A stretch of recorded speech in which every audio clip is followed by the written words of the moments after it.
This is the Kitchen Sink WP Podcast, episode 535. I program my own computer. We have a server crash, 404 error, page not found, links aren't working, system is crashing, system is crashing, system is crashing. Your old HTML website, barely alive. We have the technology. We have WordPress. A new website, better than it was before. Better, stronger, faster.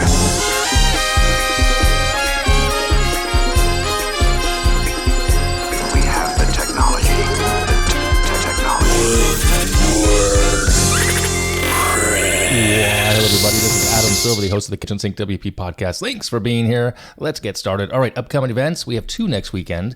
WordCamp Montclair up in New Jersey here in the U.S. June 1st, a one-day camp. And it's relatively close to me and affordable to fly to because of my discount, but hotels still add up. So I'm not sure if I'm going to make that one or not. I know a few people are going. My friend Courtney's going. Marcus is going. I'm not sure if Adam Warner is going to be there or not. But nonetheless, should be a great turnout. By all means, go. Also, next weekend is an event in Barcelona. It's Encuentro, WordPress, LGTB+. And I did the translation, looked at their website. It's an inclusive meeting open to all people, whether they're part of the WordPress community or the LGTB+ community. Per the site, it says they're going to talk about topics that have to do with WordPress, focusing more on the community part with a queer perspective. So again, if you are in that part of the world and that interests you, you should by all means go and have a great time. Okay, moving on to segment one in the news. One thing to mention here, which is a big one, WordPress turns 21 this past week on May 24th. Turned 21. It's pretty amazing. A couple highlights I wanted to call out was, let's say, 2004, introduction of plugins. With WordPress 1.2, 2005 themes, version 1.5 brought themes to the table.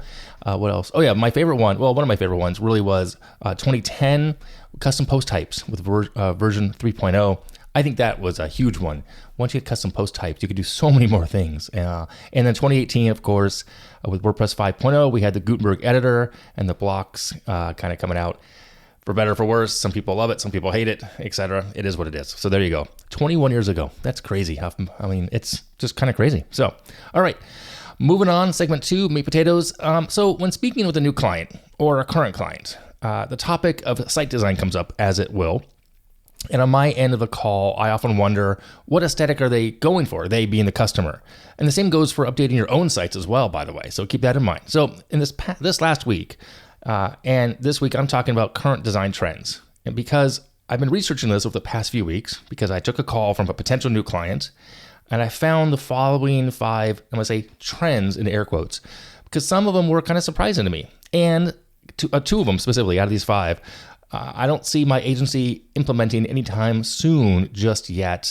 I'll get to that in a minute. Okay, so in no specific order, here are the top, or the 5 trends that I saw, and I wanted to share with you kind of some pros and cons and why they're out there. First and foremost, and most prominent, I think, is the dark mode design, because dark mode has gained an immense popularity. It offers an aesthetically pleasing and eye-friendly alternative to the traditional light themed, in those designs. And I got to tell you, at first, I did not like it. I mean, I'm honest, and I still don't use it for every website that I visit if it has an option, or even for my phone as well. But apparently, studies show it does reduce eye strain. It is battery efficient for laptops and mobile devices, and it's a modern aesthetic. It provides that sleek, modern look that many users find appealing. So it's something to definitely consider in offering as far as an overall design. Okay. Number 2, neomorphism or new skeuomorphism. And I did not know what this really meant. I had to kind of dive into this as well. It's a design style that blends skeuomorphism and flat design, creating a soft, extruded plastic look that appears almost three-dimensional. So it's interesting. It's more on the minimalism aspect of things. It aligns with that design principle, focusing on simplicity and clarity, while adding a touch of realism.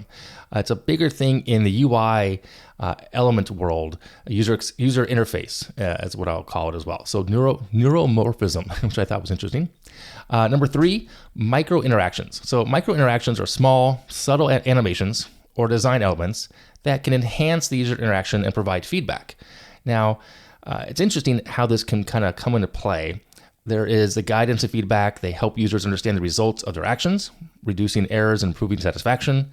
There's the enhanced user experience aspect as well, because it makes it feel like it's more engaging and intuitive.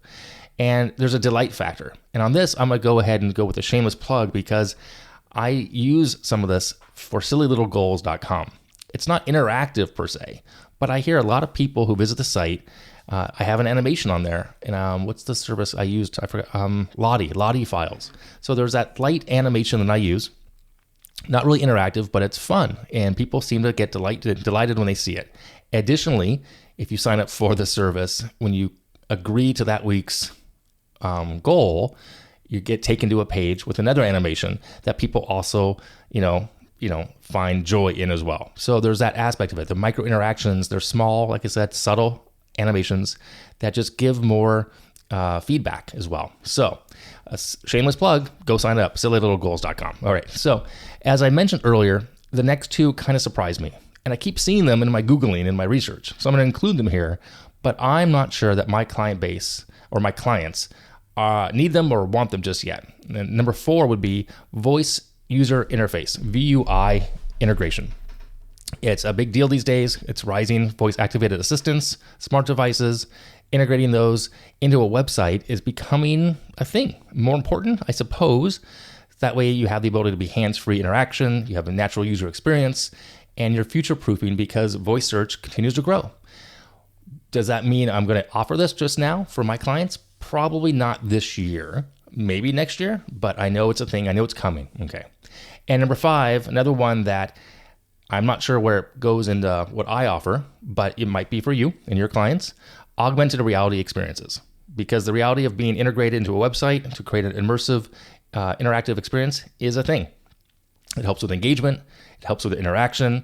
It helps maybe with shopping, right? An e-commerce site and AR allows users to visualize a product in their environment before making that purchase. I've seen this online. We've seen it where you can put the couch in your room or a photo on the wall. So pretty cool, but I'm not sure that my clients currently, or the current stable of clients that I service, need it or even wants it for that matter. So, okay, there you go. So let's kind of go over them once again. Dark mode design, neuromorphism, micro interactions, voice user interface, and augmented reality.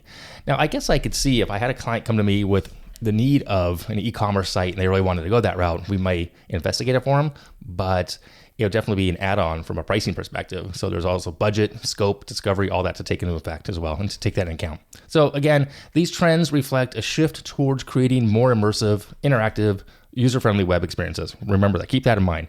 But remember, they are just trends because change is constant. It's always evolving. So don't fall too far in love with one thing because, as we know, the next thing is right around the corner. All right, there you go. Moving on, segment 3, tip and tool of the week. This one's interesting. It's a tip I found out by accident.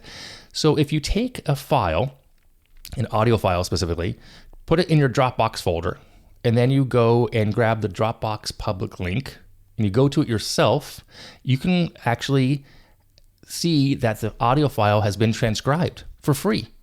It's not perfect, but it's a great start. So check that out if you're interested in seeing or having any of your audio files freely transcribed.